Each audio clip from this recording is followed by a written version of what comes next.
I'm 14 years old, watching the last ever show of Top of the Pops. For our international audience, Top of the Pops was a music show here in the UK where it would outline all of the acts from that week who were in the UK Top 40. They would have live performances from some of the artists who were in that Top 40, and I still remember the last ever number one. It was Shakira, Hips Don't Lie. Shakira gets announced as number one, and I remember watching this show, and there was this weird old guy there. He had these weird flashy sunglasses, this bright golden suit, and I remember watching this as a 14-year-old and being like, who's the creepy old dude? I was watching the young presenters who felt like they were very much speaking to my generation, and then I saw this guy and I thought, what's he doing there? And then there's this little montage at the end where this strange old man goes behind the production stage, he turns off the lights, and that's officially the end of Top of the Pops. I didn't understand what this was all about, but hey, whatever. Forgot about it. 5 years later, in 2011, we hear about the death of a British icon, Sir Jimmy Savile. Now, I didn't know what was significant about Sir Jimmy Savile, but I did sort of clock, oh, okay, he did Top of the Pops, so he was that weird guy that I saw on that show all those years ago. But again, didn't really piece it together. In the year following Jimmy Savile's death, thousands of accounts came out from people who'd been raped and sexually assaulted by him. It is one of the biggest scandals in British entertainment. Jimmy Savile was a predator who hid in plain sight, built up this prestige and this image of himself. And now going back and looking at all these accounts, I look at it and go, how did you guys not see it? I remember sitting there as a 14-year-old having no context for this guy going, what's this creepy guy doing on stage? Now you go back with that element of hindsight and you look at all of the rest of the stuff that he was doing, very much hiding in plain sight. But that is not how he was perceived for so long. He was perceived as a national treasure, an icon, someone who is maybe, yes, a little bit eccentric, but loved for that eccentricity, admired for that personality and panache. So how did he do it? And what were the signs that should have been picked up and watched out for? That's what I'm going to break down in this video today. We're going to look at Jimmy Savile's dark side, what he was doing, what we could see, and most importantly, what can we learn? Because so often predators are not hiding in the shadows behind invisibility cloaks and secret suits. They are there for us all to see and spot if we pay enough attention. I'm going to be using footage from a couple of different sources to illustrate this. All credit to the footage is going in the video description, and as a quick legal disclaimer, I do not own the rights to this footage. The use of this footage is for informational and educational purposes only, because we need to be clued up on the predators that hide in plain sight, like Jimmy Savile did for decades. It do say here, from Lynn Tapsell, age 11, of 20 Falling Lane, Useley, Middlesex. Dear Jimmy, I have always wanted to see Rolf Harris doing one of his paintings, and I would like to have a try. Please could you fix it for me? Good luck. Love, Lynn. Impossible. How on earth can we get hold of that Mr. Rolf Harris? He's always flying all over the world. Okay, so this is one of those looking back in hindsight scenes. We have Jimmy Savile, the sex offender, and Rolf Harris, the sex offender, coming together. But Rolf Harris might be a whole other video. What I want to focus in on here is the first aspect to Jimmy Savile that is perhaps a little bit underappreciated, and especially from an international audience. I'm going to talk here about accent. So if you're outside the UK, you might not necessarily understand the different stereotypes and associations that come with the different British accent. And people outside the UK might only think there is one British accent. It's the caricatured Queen's English accent that gets put on Hollywood films all the time, and that's very unrepresentative of how people in the UK actually sound like. Jimmy Savile comes from the north of England, and his accent very much portrays that. And some of the associations and stereotype around the north of England is that the north of England is traditionally seen as working class. They're seen as very salt of the earth. They're people, they're relatable, they're friendly, they're welcoming, they're trustworthy. So these are a lot of the associations that Jimmy Savile, consciously or unconsciously, was able to tap into. That because he has this northern accent, he has a lot of that association around him. So when people see these eccentricities or these expressions of character, or even when he says and does things that put people on edge a little bit, he gets the benefit of the doubt. Because, oh, he's doing and saying things a little bit edgy. Oh, that's just him being friendly. That's just a bit of kind of close to the bone humor. He's being a character. He's being eccentric. He's just a standard salt of the earth northern guy. And so much of that was able to be the shield of Jimmy Savile, that he didn't sound like someone intimidating and threatening. He actually sounds like someone warm and welcoming, certainly in the stereotype and association with that accent. So accent, it's not something that he's putting on. So it's not like we covered in another video, Elizabeth Holmes, where she deliberately made that deep, weird voice so she would be seen as someone more authoritative and someone taken more seriously. Jimmy Savile isn't putting on a voice here, but he is tapping into the inherent advantages that his accent provides him with. So this is the first thing to bear in mind, that you can't just take how someone sounds at face value. And this matters for a lot of different factors and a lot of different contexts. But just because someone has a certain stereotype or association with that voice, you've got to be really careful about making snap judgments. But unfortunately, we do make snap judgments all of the time. And the snap judgments in this case were exactly the wrong snap judgments. Because of Jimmy Savile's accent, he's getting that association of being someone warm, friendly, trustworthy, and that is very much not the case. You used to be a wrestler, didn't you? Is that right? I still am. Oh, yeah. I'm feared in every girls' school in this country. I think this face says it all. Let's just go back. I'm feared in every girls' school in this country. If I was to sum up Jimmy Savile's dark influence, it would be this clip and what it represents. Because you see so many examples of this. Jimmy Savile lied by telling the truth. You see so many instances like this. Jimmy Savile says, I'm feared in every girls' school in this country. Because he was feared in girls' school in the country. Not every single school, but there were several schools where he went and he preyed on young students. And it was known that he was preying on young students. It was known that he was sexually assaulting and raping people in the class. Girls knew about this and they knew to stay away from him. But because he was such a powerful man, they couldn't say anything about it. So he lies by telling the truth. He doesn't say, oh, no, I don't go near girls' schools. I'm not a pervert. I'm not a predator. No, he just says, I'm feared in every girls' school in this country. And because it's such this explicit, outrageous thing to say, it's seen as not being true.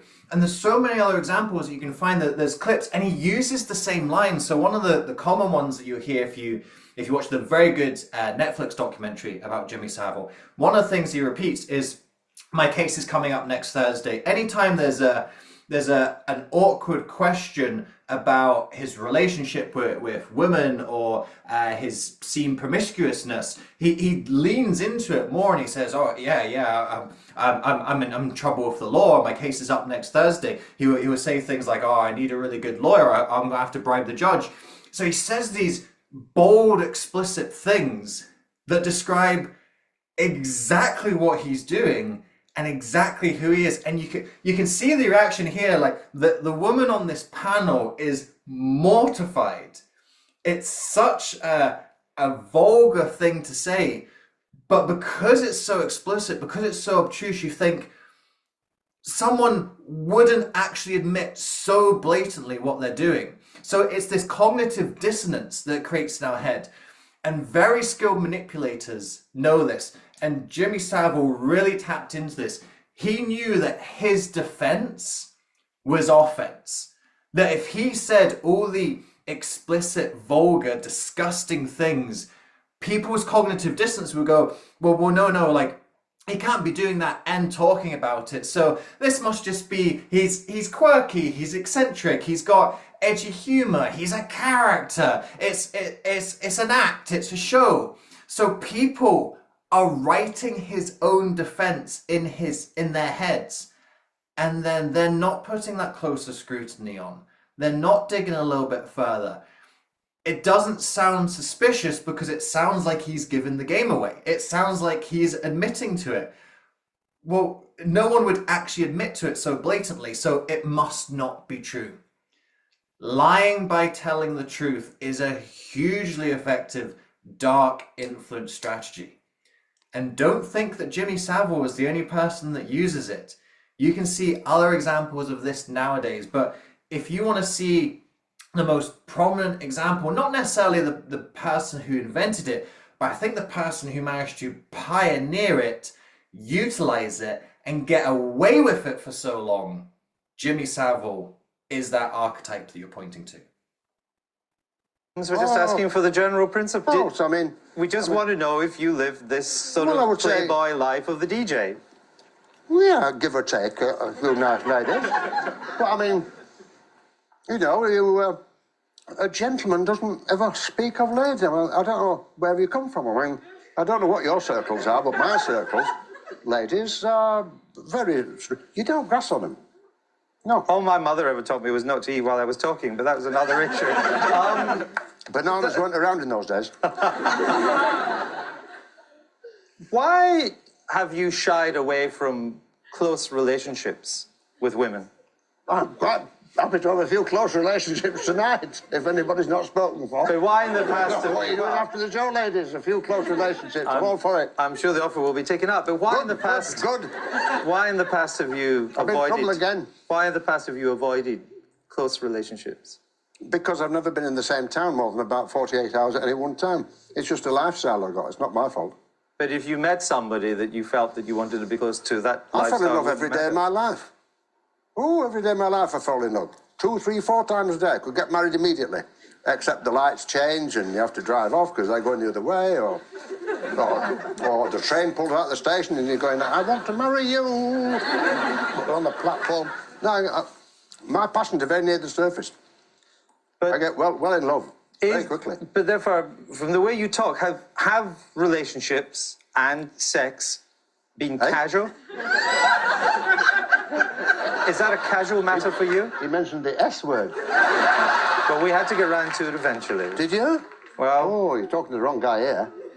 Oh, Mr. No Grass here. What you can see there are a series of distraction tactics. We talked in that last factor about Jimmy Savile goes on the offense. He lies by telling the truth.